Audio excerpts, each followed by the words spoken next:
T13 Noticias. 14 años haciendo la diferencia. Iniciamos el detalle de las noticias en T13 Noticias. Esta noche el presidente de la República actualizó los datos en relación con los reportes del nuevo coronavirus, el COVID-19. La cifra de personas contagiadas se elevó y el número que se reporta hasta este día supera a las 340 personas. Asimismo, las víctimas fatales suman a 10 los fallecidos por el contagio de COVID-19. También se refirió durante su mensaje presidencial al Día de la Tierra, que se conmemora precisamente hoy, y al respiro que ha significado para nuestro planeta el hecho de la falta de locomoción de las personas como habitualmente lo hacemos, y a las estampas que se han podido ver en diferentes partes del mundo. Vamos con el detalle de esta noticia a continuación.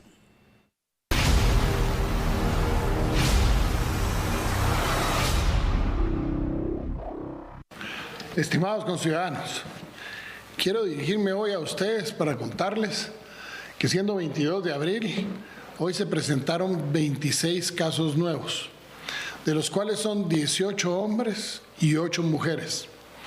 Lamentamos profundamente el fallecimiento de 2 personas, un hombre de 61 años de edad, quien llevaba 3 semanas en el intensivo, y una mujer de 68. Es decir, nos quedan 2 personas en condiciones críticas en la actualidad.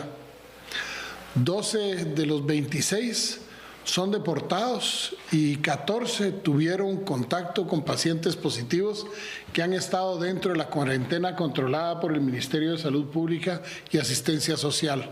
Por lo tanto, vemos que está funcionando el sistema de tener la cuarentena, porque las personas que han estado en contacto con personas infectadas, lo que ha sucedido es que estando en cuarentena desarrollan la enfermedad, y para nosotros es más fácil trasladarlo y nos aseguramos de que no hayan más contactos.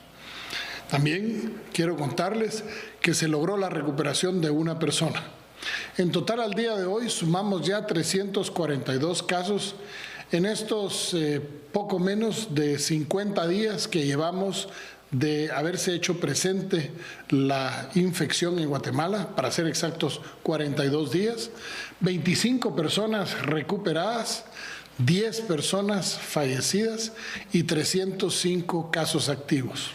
Hoy se desarrollaron hasta el momento 411 pruebas que fueron realizadas en el Laboratorio Nacional de Salud, en el Hospital Roosevelt y el Hospital San Juan de Dios, así como el Hospital del Parque de Industria, con lo que esperamos poder superar la cifra de las 450 pruebas el día de hoy en esos laboratorios, con las muestras que se están corriendo todavía. Hoy, porque en medio de toda esta crisis se nos ha olvidado, se celebra el 50º del Día de la Tierra. Hace 50 años, ahí en 1970, fue declarado el 22 de abril el Día de la Tierra. Creo que el mundo, dentro de todo lo que ha pasado con este virus, el mundo se ha recuperado en gran medida en sus playas, en sus bosques, se ha logrado disminuir la contaminación ambiental y hemos visto cosas que no se miraban hace mucho tiempo. Por ejemplo, ahora que no hay visitantes en el Parque Tikal, el avistamiento de los jaguares visitando las ruinas donde normalmente hay gente, hoy es algo normal. Vemos jaguares en lugares en donde no se miraban en el Petén. Hoy vemos animales en selva que antes no se miraban por la presencia del ser humano. Dentro de todo, la Tierra está celebrando un mejor hábitat para nosotros, los seres humanos. Que Dios les bendiga, pero especialmente que Dios bendiga a Guatemala. Así es, la Tierra celebra un mejor hábitat para sus seres. Estas son las imágenes a las que hacía referencia el presidente de la República. En el Parque Tikal, animales silvestres se ven tranquilamente pasear por estos lindos puntos. Los jaguares a los que hacía referencia, que hacía muchísimo tiempo no se podían observar, están aquí en nuestro Parque Nacional de Tikal, en el departamento del Petén, ante la falta de visita del ser humano. Así es que con estas lindas imágenes nosotros también celebramos el Día de la Tierra.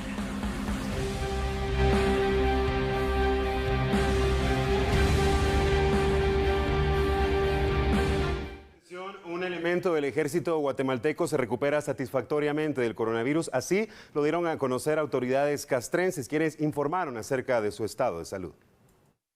El elemento castrense de 30 años contrajo la enfermedad en España, donde permaneció varios días por una capacitación con ingenieros militares. En ese país europeo se le practicó la prueba de COVID-19, pero dio negativo. A su regreso a Guatemala, fue sometido a otra evaluación y resultó positivo para coronavirus. Cuando dio positivo se aisló totalmente en el Centro Médico Militar y afortunadamente los síntomas que presentó y toda la evolución de la enfermedad no fue crítica.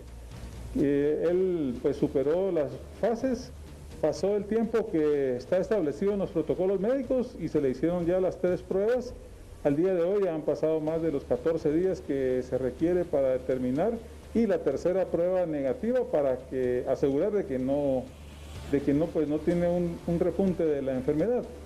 Y él regresa a incorporarse a sus actividades normales a partir de la próxima semana. 11 militares más que viajaron a España también para esta capacitación se encuentran en cuarentena. Sin embargo, no han mostrado síntomas de la enfermedad. De continuar así, la próxima semana retomarán sus labores.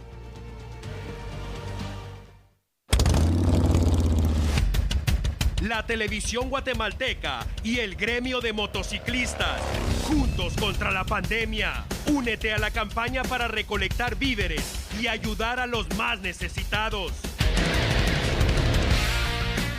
La campaña continúa. Tienes hasta el 24 de abril para acudir a los centros de acopio que aparecen en la pantalla. El motor de Guatemala somos todos. Acelerando por Guate.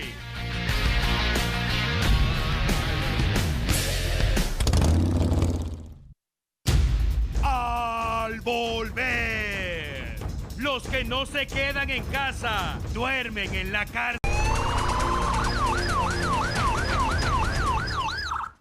Atención, amigo televidente, se reporta información de último minuto. Vea usted estas imágenes. Tenemos que hablar de un aparatoso accidente de tránsito. Específicamente, esto ocurrió en la primera calle y tercera avenida de la zona 9 de Ciudad Capital. Vea usted cómo ha volcado este vehículo que pertenece a las fuerzas castrenses. Así es, 4 elementos del Ejército de Guatemala han resultado heridos derivado de este accidente de tránsito. Bomberos municipales llegan rápidamente al lugar. Como podemos ver, el vehículo del Ejército impactó en contra de este vehículo pesado. Lamentablemente, uno de los elementos del Ejército ha sido trasladado al Centro Médico Militar en estado crítico. Las otras 3 personas, los otros 3 elementos castrenses con varias heridas, pero lo que más preocupa es el estado de salud de uno de ellos, que, como indicamos, en estado crítico, fue trasladado por bomberos municipales directamente al Centro Médico Militar. Esto ocurrió hace apenas unos minutos, amigo televidente, en la zona 9.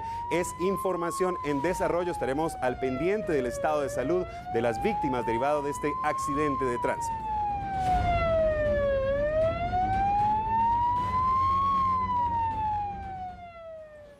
Y en pleno toque de queda, las fuerzas de seguridad procedieron a la captura de varias personas en Sololá, entre ellas el concejal de la municipalidad departamental. En el lugar denominado Molino Belén de la cabecera del departamento de Sololá, autoridades indígenas y líderes comunitarios fueron llamados al lugar debido a que en el interior de un negocio se escuchaban ruidos de personas en estado de ebriedad. Al llegar las autoridades esperaron por varios minutos hasta que los ocupantes abandonaran el negocio. Con el apoyo de agentes de la Policía Nacional Civil fueron capturados 4 hombres, entre ellos uno de los concejales de la municipalidad de la cabecera. Sí, ahí está el señor, el concejal de la municipalidad actual, ¿verdad? Pero según él me comentaba de que él recibió llamada de parte de los otros amigos de ellos, ¿verdad? Y cabal, cuando ellos salieron, pues son 4 personas que ellos salieron y que viene tomada, ¿verdad? Entonces nosotros... como ahí están los policías también, ellos hicieron el trabajo también, porque nosotros estamos cumpliendo con el trabajo, ¿verdad? Porque ahora ya se quedó en manos del juez. Estas 3 personas serán puestos a un juzgado correspondientes para brindar sus primeras declaraciones por haber violado las restricciones presidenciales. Desde el departamento de Sololá, reporta Mario Guzmán.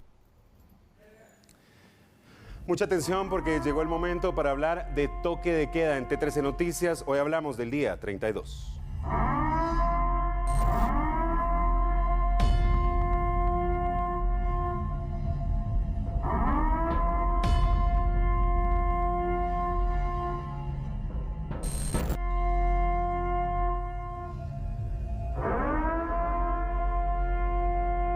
Iniciamos con lo que ocurrió previo a las 18 horas. Por ejemplo, en la colonia Canalito, zona 24, resulta que los vecinos decidieron quejarse hoy por la falta de agua. Aseguran que desde hace 3 meses no hay servicio de agua potable y decidieron manifestar su molestia. Salieron con baldes, ollas y cualquier otro recipiente para exigir que les pongan atención, sin importar el toque de queda o el lugar.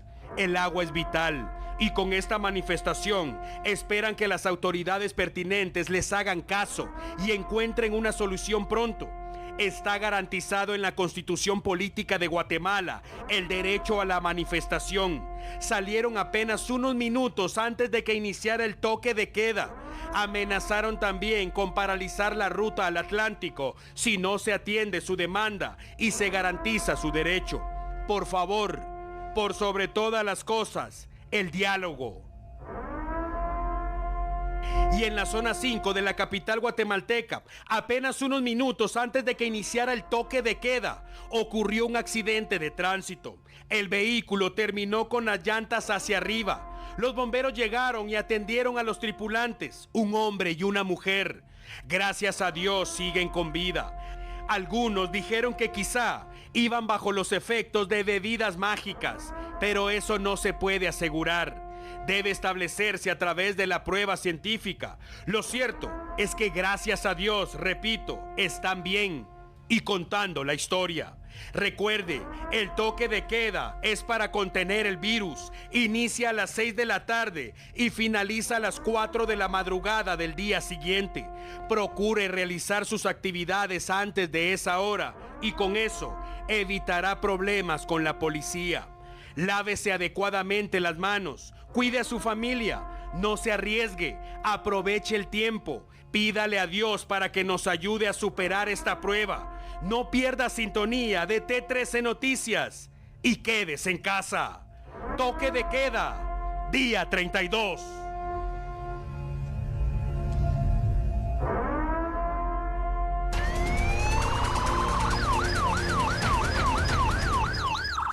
Atención porque continuamos con las actualizaciones y hablamos de más personas capturadas durante el toque de queda. Hablaremos de 2 casos, amigo televidente, vea usted, agentes de la Policía Nacional Civil capturaron a esta persona. Es un migrante salvadoreño identificado como Jorge Ventura Martínez. Su captura procedió en la 6ª calle de la zona 2 de Quetzaltenango. Además, esta persona es señalada de atacar a una mujer con arma blanca en ese sector de Quetzaltenango, así que además de estar delinquiendo, no estaba respetando el toque de queda. Es una información preliminar que ha llegado, informamos desde Quetzaltenango, y esta es la primera captura que le presentamos en esta actualización. Hablamos de una segunda captura. Vea usted las imágenes, amigo televidente. Esto se produjo porque esta mujer estaba en estado de ebriedad y la Marina de la Defensa Nacional, a través del Comando Naval del Caribe, en cumplimiento de las disposiciones presidenciales justamente ante este estado de calamidad, Esta mujer ya fue puesta a disposición de la Policía Nacional Civil. Esta persona, como indicamos, se habla que se conducía en ese vehículo que usted ve en estado de ebriedad, así que estaremos también al pendiente de lo que tenga que decir. Recordemos que las multas pueden llegar a altas cantidades de quetzales y son personas que no han respetado el toque de queda. Prácticamente incumplió la ley del toque de queda y tampoco pudo cumplir la ley seca. Fue, como indicamos, sorprendida en estado de ebriedad. Así que hablamos de esas 2 capturas en las últimas horas. Recordemos que la ley seca inicia a partir de las 3 de la tarde. Esta mujer nada tenía que estar haciendo, sobre todo a esa hora, y además en estado de ebriedad conduciendo este vehículo, poniendo en riesgo no solo su vida, sino la de los demás. Importante información de última hora que le llevamos en T13 Noticias.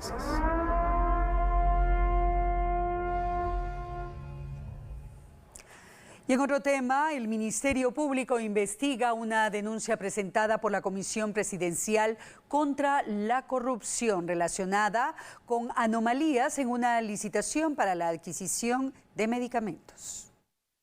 El jefe de la Fiscalía contra la Corrupción del Ministerio Público, Estuardo Campo, confirmó que se realiza una investigación para determinar si existen irregularidades en la licitación para la adquisición de 2 medicamentos por parte del Ministerio de Salud Pública. Supuestamente, el proceso presentaba sobrevaloración del 50% en comparación al precio actual de mercado. Los medicamentos son utilizados por el Sistema de Salud Pública para tratar afecciones respiratorias. Recibimos la primera denuncia presentada por parte de la Comisión Presidencial contra la Corrupción y en esta se señalaban posibles irregularidades cometidas en el proceso de adquisición de 2 medicamentos por parte del Ministerio de Salud Pública y Asistencia Social para la atención de la emergencia generada por el coronavirus. Han desarrollado una serie de diligencias ya de investigación, hemos practicado más de 20 requerimientos a las diferentes instituciones del Estado.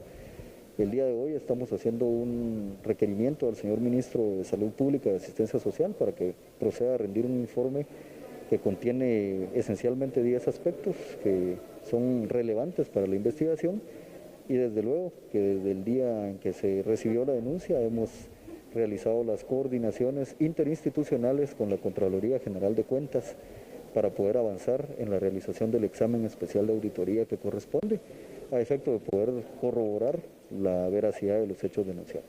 Son diversas las irregularidades que fueron denunciadas en este caso, se habla de sobrevaloración, se habla de compras innecesarias, también se mencionan algunos otros aspectos que tendremos que ir determinando conforme el avance del proceso de averiguación de los hechos, pero en algunos de los casos, son 2 medicamentos específicamente, la sobrevaloración podría haber alcanzado un 50% del valor del mercado o del valor que estos productos registran también en contrato abierto. El fiscal titular de la investigación confirmó que la denuncia de la Comisión Presidencial contra la Corrupción presentada el pasado lunes se menciona a 8 personas, entre estos funcionarios y exfuncionarios de la cartera de Salud Pública. En la denuncia pues no se menciona específicamente el nombre de algún funcionario público, se hace el relato de los hechos y se solicita que el Ministerio Público establezca quiénes podrían ser responsables de la comisión de los delitos que fueron denunciados. Sin embargo, esta es labor de la institución, poder realizar el análisis con objetividad y restricto apego a los principios de legalidad y debido proceso. Y al finalizar, obviamente, el proceso de investigación, pues estaremos nosotros determinando si existe alguna conducta delictiva que reprochar y a quienes en todo caso se les tendría que realizar el señalamiento o la imputación de algún hecho específico. Como parte de la investigación, la Fiscalía contra la Corrupción del Ministerio Público solicitó información a por lo menos 20 instituciones del Estado, entre ellas el Ministerio de Salud Pública. En el mismo contexto, el exviceministro técnico de Salud Pública también es investigado por el Ministerio Público. A continuación le contamos.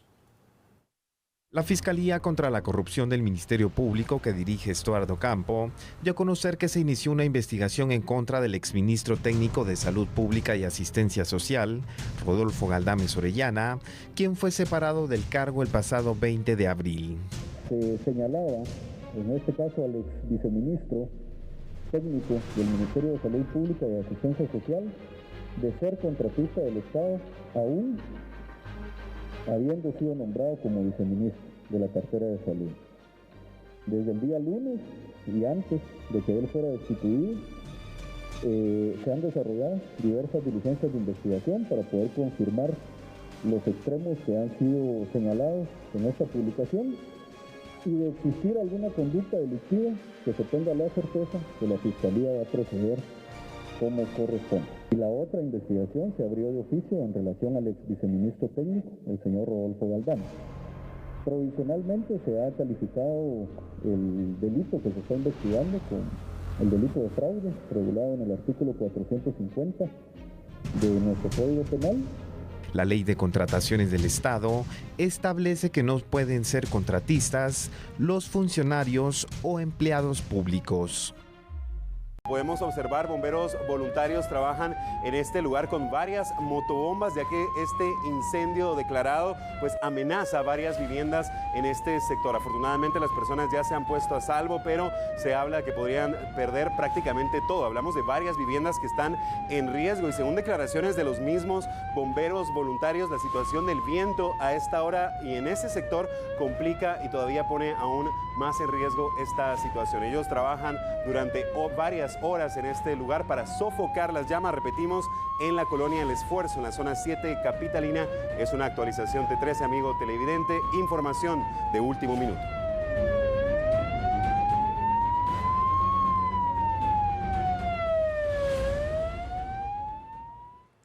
Y durante esta emergencia sanitaria provocada por el coronavirus, el COVID-19, la salud mental, física y la higiene personal son de vital importancia. En la nota siguiente le presentamos algunas recomendaciones.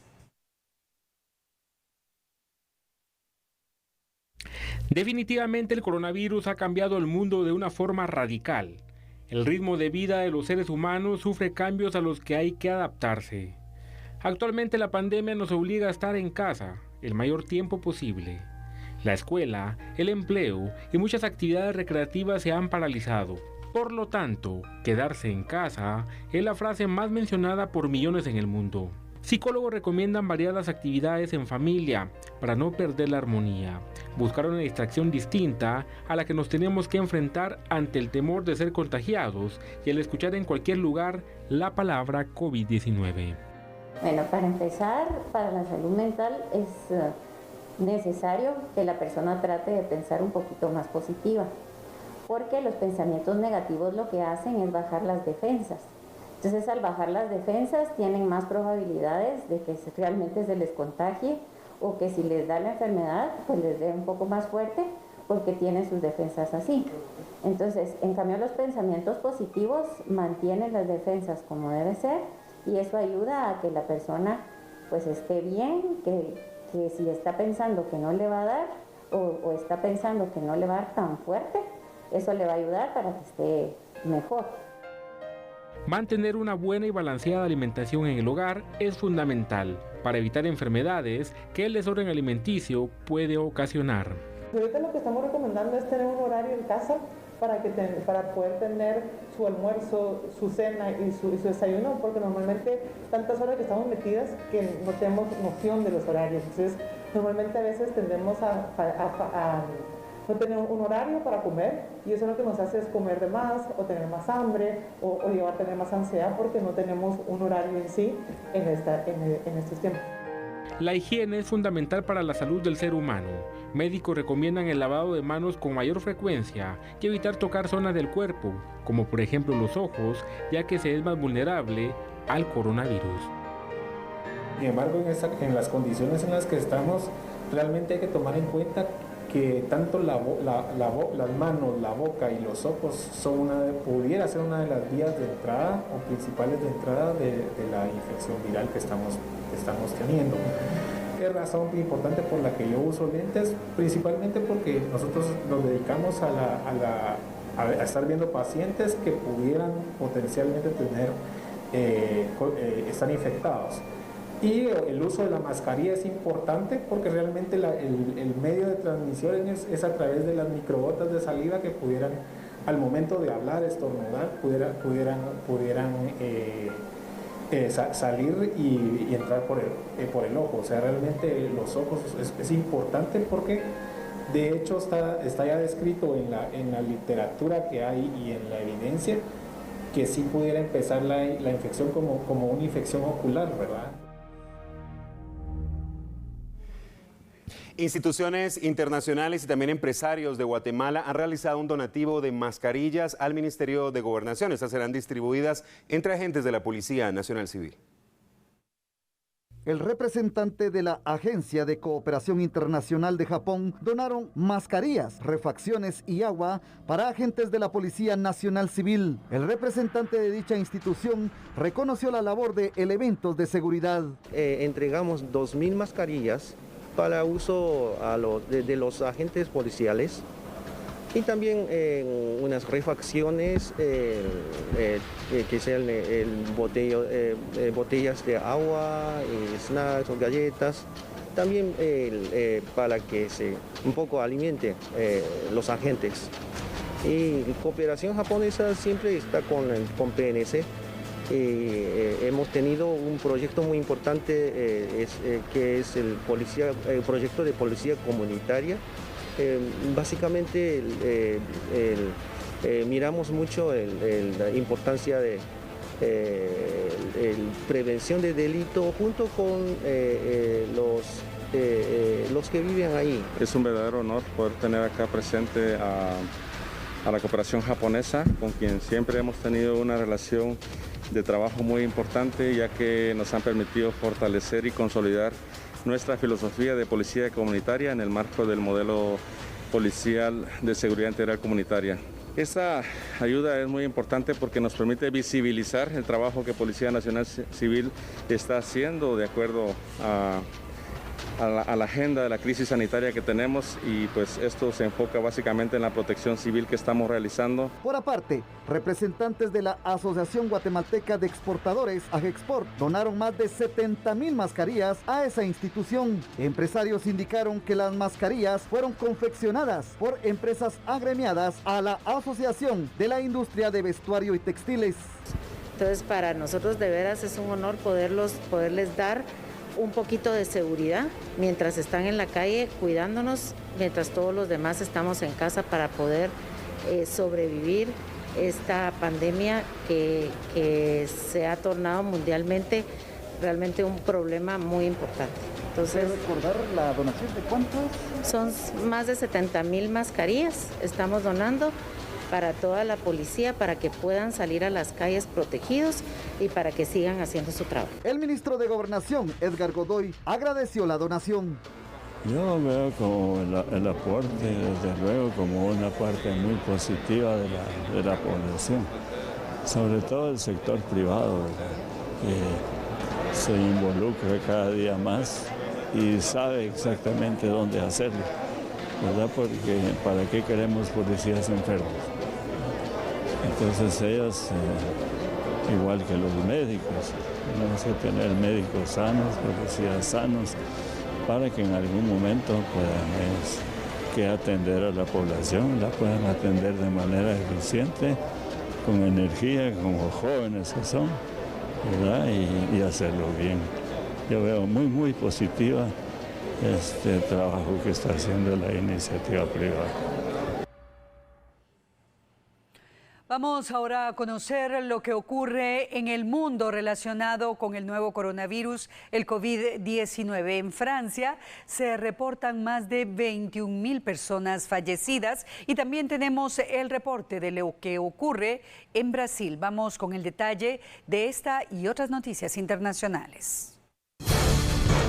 El colapso del sistema sanitario y funerario en Brasil a causa de la pandemia del nuevo coronavirus ha obligado a las autoridades de la ciudad de Manaus a cavar fosas comunes para enterrar a las personas fallecidas por la enfermedad. Son imágenes impactantes que ya le han dado la vuelta al mundo. La Secretaría Municipal de Limpieza adoptó esta medida con la distancia entre ataúdes y con la identificación de sepulturas. Con ese marco, las autoridades locales informaron que diariamente se entierran 100 cadáveres desde que comenzó la pandemia. Mientras alcaldes y gobernadores luchan contra el COVID-19, el presidente de Brasil, Jair Bolsonaro, ha sido duramente criticado por su débil política de salud. En lugar de adoptar medidas de aislamiento social, el mandatario motiva a la población a que salga a trabajar.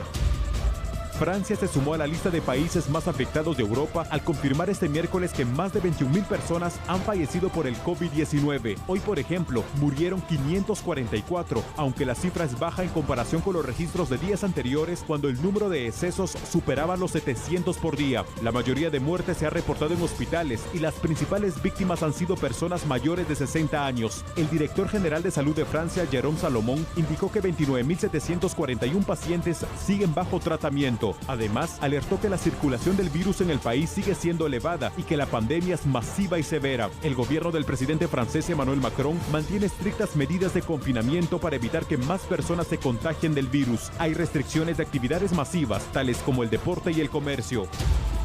En medio de las estrictas medidas de confinamiento y distanciamiento social, en el condado de Orange, en California, Estados Unidos, encontraron la forma de volver a celebrar bodas en tiempos de coronavirus. Los funcionarios conducen la ceremonia desde el interior de una cabina instalada en un estacionamiento. Las parejas felices dan el sí. Son imágenes curiosas que han llamado la atención en Estados Unidos, donde la pandemia ha dejado más de 45.000 muertos.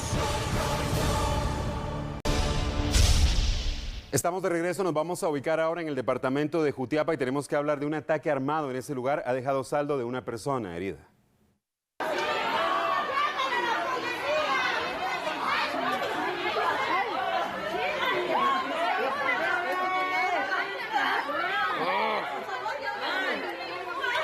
Son imágenes captadas durante la mañana de este miércoles en un mercado provisional ubicado en el Parqueo del Nevada, en la cabecera departamental de Jutiapa.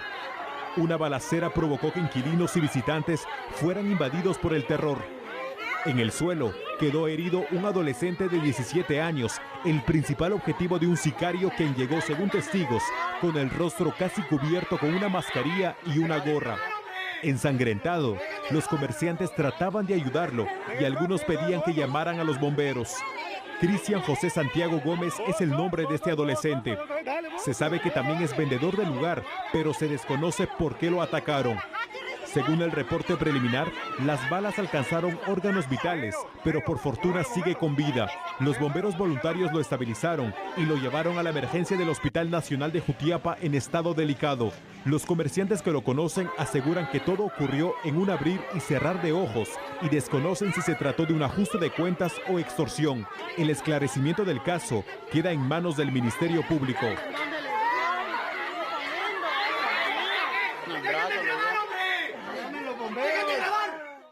Y en otro orden de noticias, este día las fuerzas de seguridad acertaron un duro golpe al narcotráfico y efectuaron varias capturas en el interior de la República.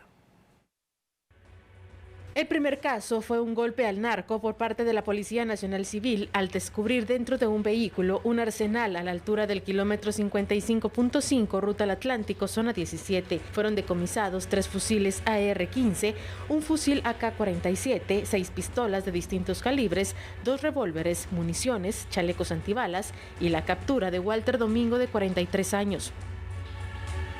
En otro hecho, un ataque armado dentro de un taller de mecánica en Sabana Arriba, zona 17, dejó como saldo 2 personas heridas y 2 supuestos sicarios detenidos. Uno de ellos, un adolescente de 17 años. Los presuntos responsables, que a bordo de una motocicleta intentaban huir, fueron copados en la calzada La Paz bajo el puente de Belice. Uno de ellos fue identificado como Alan Slater Polanco Pelén, de 20 años, y se remitió al juzgado respectivo al adolescente, conocido con el alias de Lolito. Se le incautó una pistola y un chaleco antibalas. Al sur del país, en la aldea Costa Sur del municipio de Nueva Concepción, Escuintla, fueron decomisados 12 teléfonos celulares, una pistola, una escopeta y un arma de viento. Esto derivado de varios allanamientos. 2 personas fueron capturadas, identificadas como Luis Alfonso Pérez Lorenzo, de 35 años, alias Lulo, señalado de asesinato y asesinato en grado de tentativa, y Luis Alirio Romero, de 38 años. Atención, tenemos que hablar de 2 incendios. El primero de ellos se reportó en la Antigua Guatemala.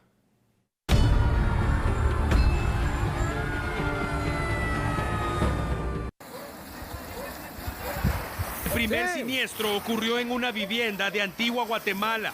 Los bomberos voluntarios llegaron en apenas unos minutos e hicieron su trabajo. Lo primero fue poner a todos a salvo. Batallaron contra las llamas y gracias a Dios, en poco tiempo, informaron que habían tenido éxito. Se perdieron algunas cosas, pero lo más importante es que no se reportaron personas fallecidas o lastimadas. Los dueños del inmueble no tienen idea de cómo y dónde inició el fuego y ahora se preparan para superar esta dura prueba. Situación similar ocurrió en el cementerio general. Los bomberos municipales fueron alertados y al llegar confirmaron el dato. Una pequeña bodega prendió en llamas al final de uno de los pabellones del Camposanto. Se cree que era utilizada para guardar las herramientas de los empleados del lugar. Un sitio construido con madera principalmente y quedó reducido a escombros. Las llamas también alcanzaron la maleza en las cercanías y esto provocó un incendio forestal. Los socorristas pusieron en práctica todo lo aprendido y sus constantes capacitaciones. Afortunadamente, lograron sofocar las llamas. En este caso, gracias a Dios, tampoco se habló de personas lastimadas. Mira, es una familia pobre, man.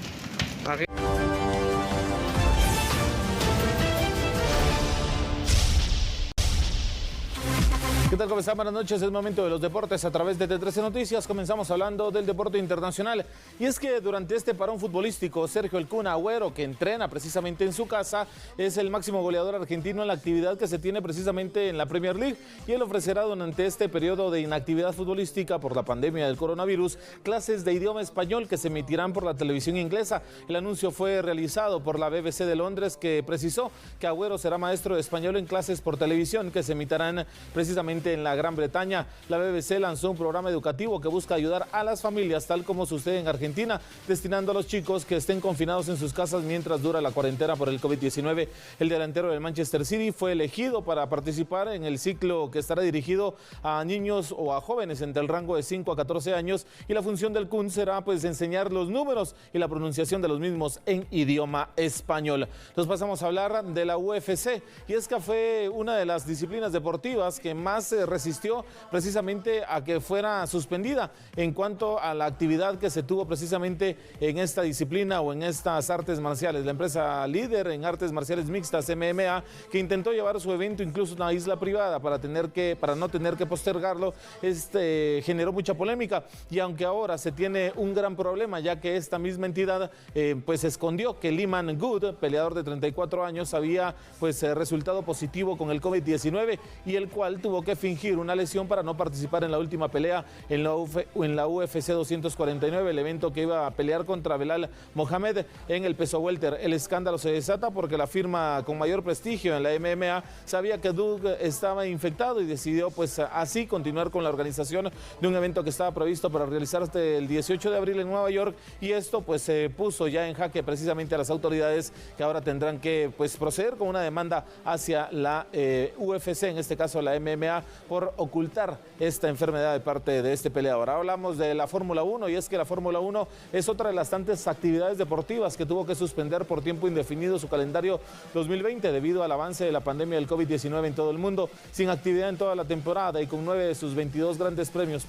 postergados, ahora se trabaja en un plan para que los motores se enciendan en una fecha definida. Con la cancelación definitiva de las carreras de Australia y Mónaco, suman las pruebas aplazadas hasta el momento de los circuitos de Bahrein, China, Vietnam, Holanda, España, Azerbaiyán y Canadá. Se planea que el próximo 28 de junio se pueda retornar a la actividad en Francia, pero se depende también de las autorizaciones de parte del gobierno de ese país y se está pensando poder ya reactivar completamente o en este caso iniciar completamente la temporada el día 5 de junio con la transmisión en sí en vía diferida precisamente del Gran Premio de Australia y así se estaría pues iniciando con la actividad del mundo motor precisamente en la Fórmula 1. Y nos despedimos con esta manera muy peculiar de parte del defensor de la selección de Brasil y del Arsenal de Inglaterra, David Luiz, que hizo un videomontaje, se vistió de varias formas y él mismo celebró su cumpleaños número 33, hoy haciendo caso al distanciamiento social y al confinamiento que se tiene que vivir precisamente en Brasil y en Inglaterra por el COVID-19. Fueron los deportes